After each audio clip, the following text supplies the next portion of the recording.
से कि इन्होंने जो वीडियो डाली थी उसका पर्पस क्या था, और ये तो जानेंगे सुफियान भाई से कि ये मामला क्या था, आपने किस पर्पस से ये वीडियो बनाई थी और आपके मन में क्या चल रहा था।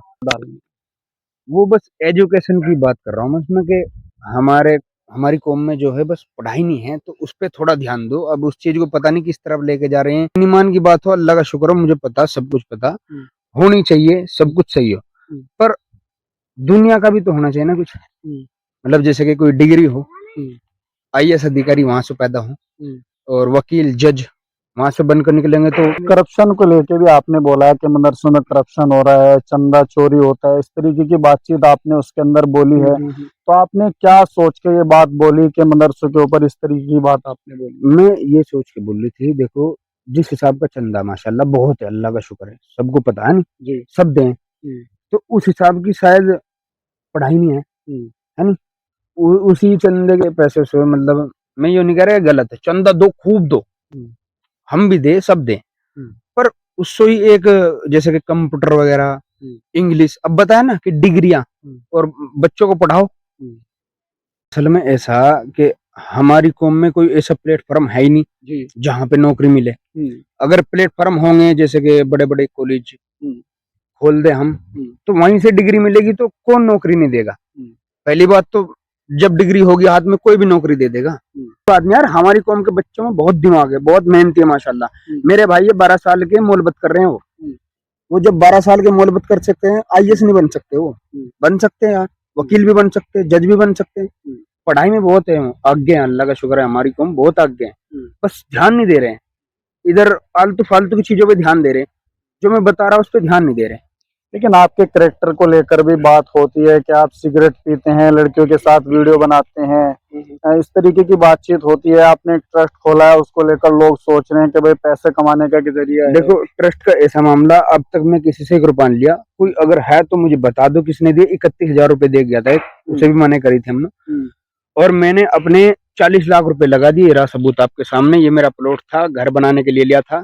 मेरे दिमाग में एक सपना आया, अल्लाह ताला की तरफ से आया कि आप कौम के लिए काम करो, तो मैं अपना प्लॉट भी दान कर दिया, और इसमें ऑफिस भी खड़ा कर दिया, और एक और प्लॉट लिया, वो भी इसी में दान कर दिया। मैं खुद के 40 लाख रुपए लगा दिए। अब तक ये ट्रस्ट के नाम कर दिया? ये ट्रस्ट के नाम है, चेक कर लो आप, गूगल पे चेक कर लीजिए, सब चीज है, ऑनलाइन है सब। अब तक किसी से कोई बता दो 1 रुपया लिया तो, 31,000 के अलावा। वो जो कह रहे हैं कि ये पैसे खाएगा, ऐसा नहीं भाई। ऐसे बोल रहे हैं कि आपने मौलवी के बारे में ये क्यों बोल दिया। अब हमने आपको बच्चा सौंप दिया, आपका फर्ज बनता है कि आप उसे कामयाब करो, दीन ईमान में भी और दुनिया में भी फर्ज बनता है ना, है कि नहीं।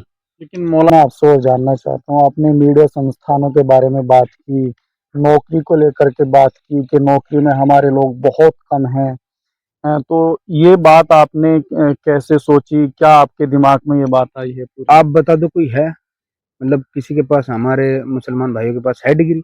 नहीं है। जिनके पास है वो सऊदी अरब में काम कर रहे हैं, बेचारे गाड़ियां चला रहे हैं, कोई कुछ नहीं कर पा रहा। और मैं मुद्दा उठाया, कारी साहब जो है हमारे मस्जिदों में जो इमाम साहब हैं, उनकी सैलरी कितनी है, छोटी छोटी सी सैलरी है, एक रात में खर्च कर दे बंदा कोई भी हो, 10,000 12,000 रुपए, उनके बच्चों के खर्चों के पूरे नहीं पड़ते। अब हमें कह रहे हैं लोग बाग, हमारे गांव के भी कह रहे हैं कि इमाम साहब बहुत ही खुश हैं।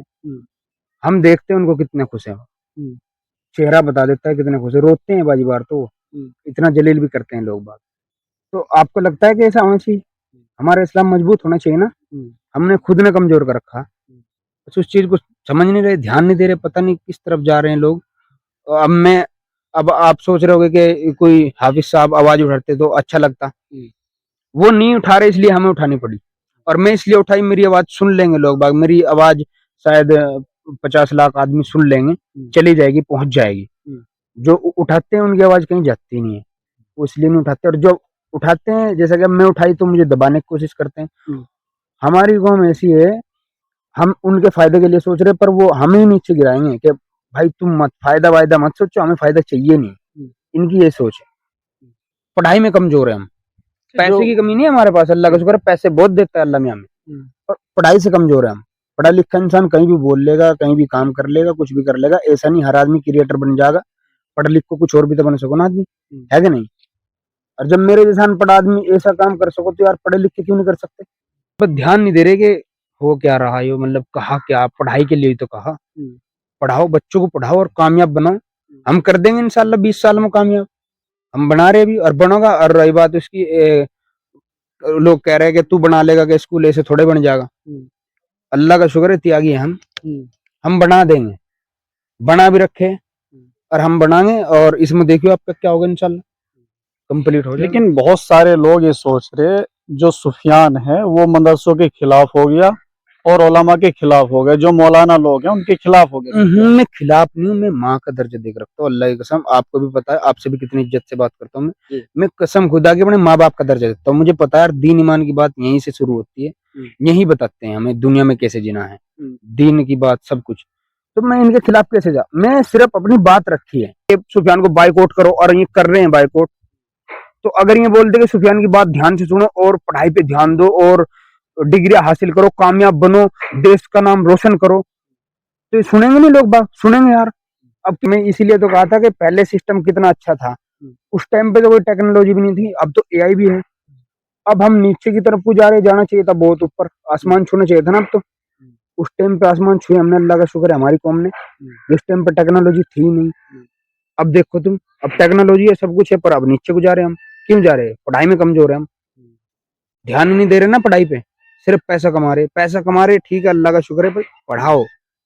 और शिक्षा को लेके आपके दिमाग में ये बातें क्यों पैदा हो रही हैं, क्या कारण है इसका? देखो, मैं पढ़ा लिखा नहीं हूँ, मैं बिल्कुल अनपढ़ हूँ। मैं दूसरों से पढ़वाता हूँ, उन्हीं से सीखता हूँ, और जो समझ में नहीं आता उन्हीं से पूछता हूँ। अनपढ़ का मुझे पता, बहुत बुरी जिंदगी है भाई, बहुत मुश्किल है। अल्लाह ताला की तरफ से आया दिमाग में मेरे के, यार तू पढ़ नहीं पाया तो दूसरों को तो पढ़ा सको।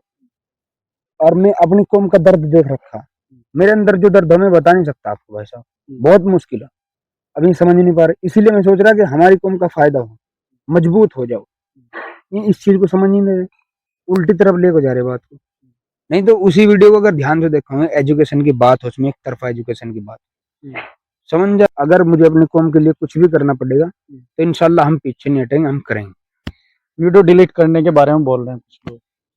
उसमें मुझे एक बात बता दो, वीडियो डिलीट की के मतलब इसमें झूठ क्या है ये बता दो, बस मैं डिलीट कर दूंगा, क्या दिक्कत है? अगर आपको लग रहा है कि सब बातें झूठ है तो मैं डिलीट कर दूंगा, कोई दिक्कत नहीं। कंट्रोवर्सी चल रही है ना बहुत बड़ी, लोग अलग अलग तरीके से उस चीज को ले रहे हैं। सब मेरे भाई हैं, मुझसे बहुत प्यार करते हैं, इसलिए वो बोल ले, बस उनकी समझ में नहीं आ रही वो वीडियो। मैं दूसरी वीडियो भी डाली थी, उसमें समझाई भी, पर फिर भी समझ में नहीं आ रही। शायद ये पॉडकास्ट देख के उनकी समझ में आ जाए। अगर उन्हें लगेगा फिर भी कि हमारी समझ में अब भी नहीं आई, तो चौथी बार देखेंगे, समझ नहीं पड़ेगी इंशाल्लाह। और अगर वो जब भी नहीं माने तो मैं डिलीट कर दूंगा, कोई दिक्कत नहीं है। अगर उसमें गलती हुई तो माफी मांगने के लिए बोल रहे हैं उस वीडियो को। हाँ, गलती बता दो क्या गलती है, मैं माफी मांग लूंगा, कोई दिक्कत थोड़ी। मैं अपने माँ बाप का दर्जा दे रखा है, अल्लाह का शुक्र है। मौलवियों से मैं 1000 बार माफी मांग लूंगा, कोई दिक्कत नहीं। अगर नेगेटिव उन्हें लगा तो 1000 क्या 2000 1 लाख बार माफी मांग लूंगा, कोई दिक्कत नहीं।